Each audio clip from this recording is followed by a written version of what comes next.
Alright. Now it's time to meet the new girl. See what she wants. Percy.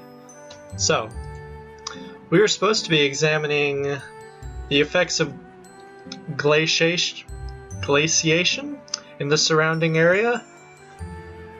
Oh, I thought we were just gonna talk to Percy. I feel like I'm turning into a glacier just standing here. Glaciation. That seems like an interesting topic of study for these young girls. I feel like I'm turning into... Oh, so I'm going to walk around a little. I need to get the blood flowing in my veins. What would you need that for? I thought cold and ambiguously undead was part of your aesthetic. It is, but even I have my limits. Pale and interesting is one thing, but catching pneumonia is another. Percy frowned. Percy frowned a lot, which was nothing short of a tragedy, given how sweet her face was. It must have been because she spent so much time in Georgia's company. Georgia was very good at corrupting sweet, innocent things. Not that Persephone was entirely innocent. Whenever she was brought onto the subject of police brutality, the meat industry, increased student loans, or the deplorable way the government kept cutting benefits for the disabled, she became so vehement she could stun even Georgia into silence. I don't think we should walk around too much. It sounds like a bad idea. Why? Where's your sense of adventure? Need I remind you, Georgia, we are on a school trip. There are certain guidelines that need to be followed. We can't go wandering off by ourselves. We might get separated from the other groups, and I don't want us getting lost. You would say that, Bobby. Would that... You would want us not getting lost. You're such a killjoy. I'm not trying to be a killjoy. I am just being sensible. Say what you want, but it all amounts to the same thing. Ah. So the first activity we're meant to do is, Percy frowned, holding the sheet Miss Pope had handed to her close to her face. Okay, why'd she have to do that? The wind was cold and it stung her fingers, blistering her knuckles so they turned pink. The worksheet flapped in the breeze, as though desperate to escape from her grip. Samantha feared it would be whisked away, carried high overhead into the steely blue sky. If that happened, Miss Pope would undoubtedly find some way to blame her for it. It was inevitable. Miss Pope attributed almost everything that went wrong in class to Samantha, whether it was the projector not working, the photocopier refusing to print, or the fire alarm going off in the middle of the class. Samantha sometimes wondered whether she should feel flattered that Miss Pope considered her a talisman of misfortune. Maybe it gave her a certain kind of power beyond her schoolgirl status, with her rucked-up socks and freckled face. Can't you hurry up, Percy? Tell us what we need to do so we can go and get it done, and do it now, please. I'm going to die of exposure out here. Well, maybe you should have worn a longer skirt. Samantha didn't often like agreeing with Georgia. She found her an unpleasant kind of person, but she had to concede on this point. Okay, so the wind's really blowing hard here, and I assume they knew they were studying glaciation when they came outside. So, more clothes not thought through? The wind whistled loud and hard, rushing through the denuded boughs of the trees, so they tremble fearfully. The sky up above was choked with clouds, a thick, dark gray bower that threatened to offload biblical proportions of rain at any moment. Samantha shivered. The nape of her neck was unpleasantly exposed. Well, wear a scarf. That was one of the advantages of having long hair. It kept you warm.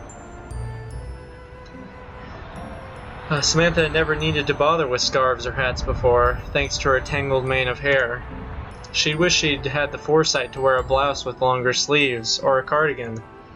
Unfortunately, she had been so busy that morning she'd just thrown on the first thing she had found, crumpled on her bedroom floor. Let's see. Our first activity is... Beep beep! What is this, a cell phone? Ah!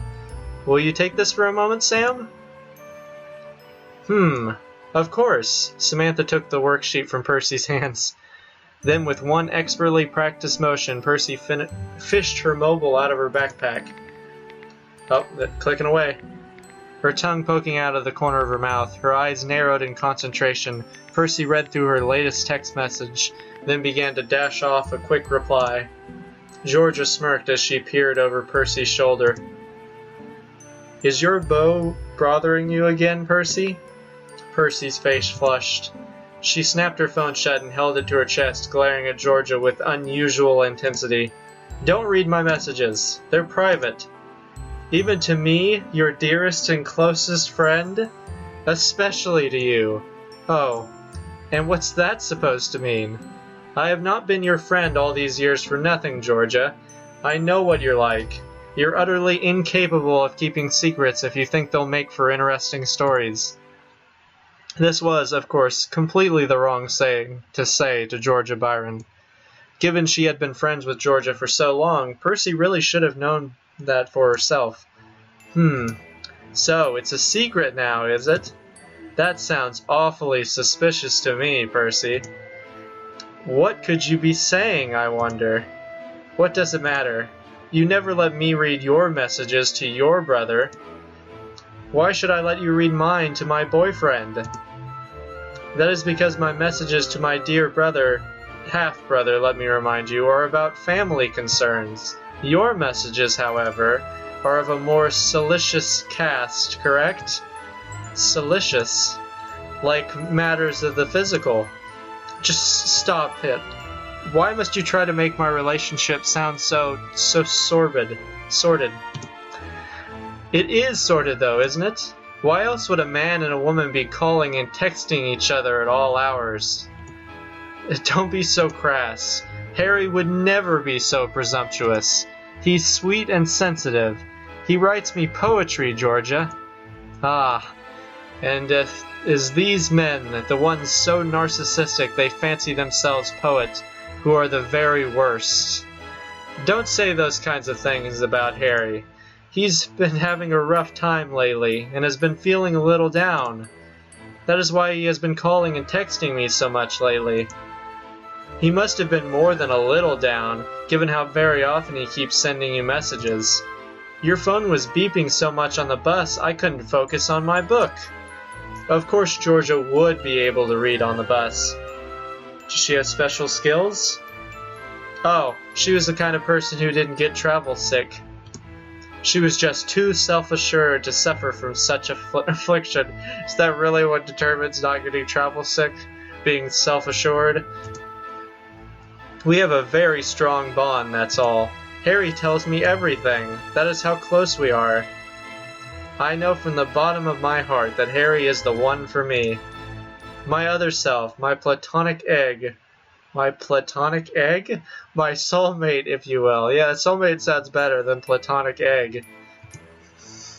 Georgia sighed. She looked distinctly peeved, more exhausted than irate.